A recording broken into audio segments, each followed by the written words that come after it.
Hey Coach, it's Coach Simpson. Appreciate you tuning into my YouTube channel. If you've been kind of following along with this series, I've been talking about different things in practice structure, and this one gets to the situational football. So we've been talking about different ways to structure practice.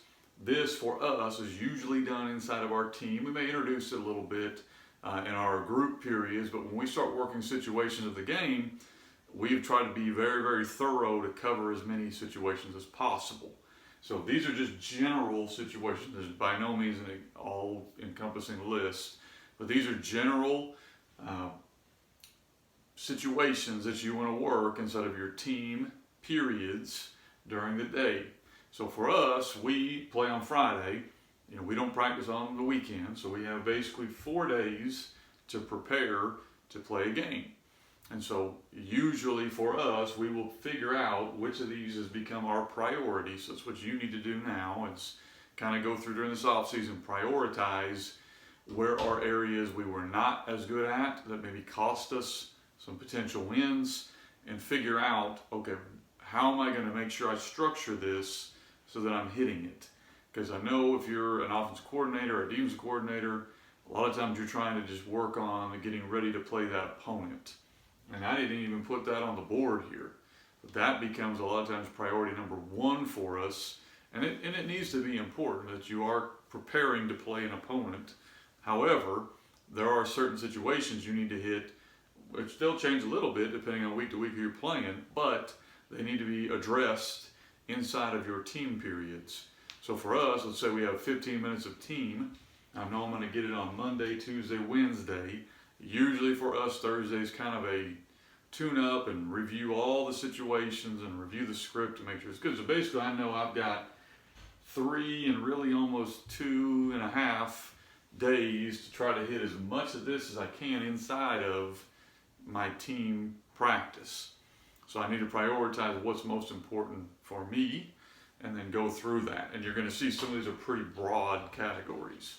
Okay, so the situation you need to think about, one, or I call them money downs. So these are 3rd down, 4th downs, and obviously that's going to include 3rd and short, 3rd and medium, 4th and short, 4th and medium, of course, the longs, 3rd and longs, 4th and longs. Those are what I call money downs. We try to hit that 3 days a week. Now, we're going to not hit 3rd and longs 3 days a week. We're probably going to hit our 3rd downs and hit 3rd and longs twice a week, because those are a little more difficult for us as an offense. Okay, and defensively it may be a different structure we have that we're doing, so we're going to hit those probably twice a week. And we're going to hit those 3rd and medium, 3rd and shorts probably twice a week also. So there will be a day where they'll overlap a little bit. We're going to do a whole 3rd down period or 4th down period. Field zones, and I've kind of got red zone, goal line. They could be underneath that as well. But we want to make sure we are hitting those field zone areas. To us, when you're doing your base plays, a lot of time your kind of script openers, or if you're playing defense, your first downs, where you're showing the kind of not vanilla, but the base plays the offense run. We always want to work those from a field zone. Left hash, middle field, right hash, kind of backed up at the 30, backed up at the 20. Where do you kind of define that? And then you get into what I call the big field zones for us, red zone and then goal line. When does that change? When does that become red zone? And we want to make sure we're working offensively the plays we really like in this area against that opponent during team. We're going to do this usually for us 2 days a week, and of course we'll review it on Thursday. We're going to hit all the plays we like.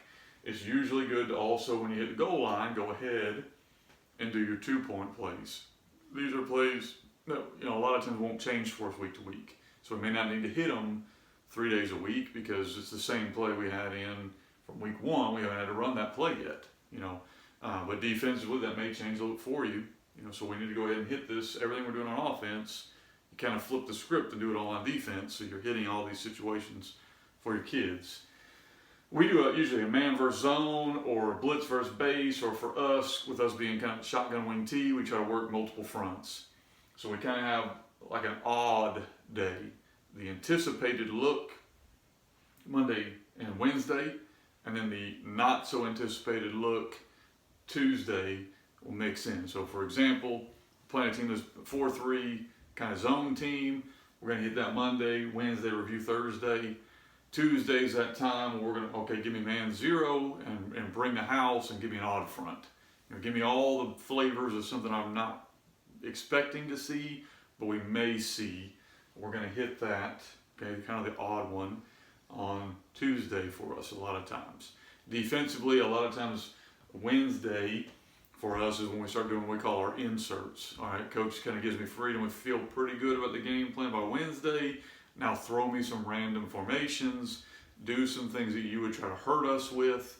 So that's kind of where that comes in. Depending on how the game plan is going, that could be a Tuesday or a Wednesday deal. But just kind of that oddball, we're not really expecting to see this, but I want to be prepared so we don't freak out if we do see it. Okay, and then finally, time management.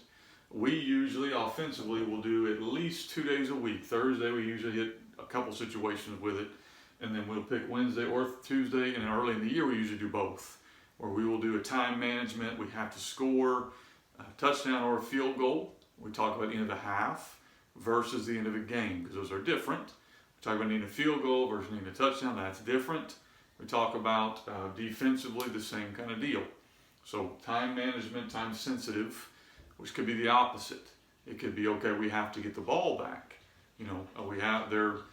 Let's say they're the R20 and we're up or we're down 1. When do we ever practice let them score? Because there's times when you want to do that to get the ball back. So those random situations, if they're really random, we're usually going to try to stick them in the early Thursday season practices. But if they're common, 2-minute drill, 4-minute drill, into the half, into the game, we're going to hit that at least twice a week, if not more than that. There obviously are more situations, I need to spell situational, correct? More situations, okay, that you're going to see throughout the year, but these are kind of the common ones that we want to make sure we're building into this inside of our team period. If you've not watched the first couple videos of this series, go back and look at kind of how we structure our drills, how we structure our practice, and then this stuff is happening inside of our team periods. And that's how we're making sure we try to be prepared for whatever we might see so our kids are not surprised by it. Appreciate you guys checking out my YouTube channel. There's more information on this. You can comment on this video, ask me a question, whatever I can do to try to help you. You can reach out to fbcoachsimpson@gmail.com is my email, or go to my website if you actually like a couple examples of some of the things I'm talking about here. Thank you for your time.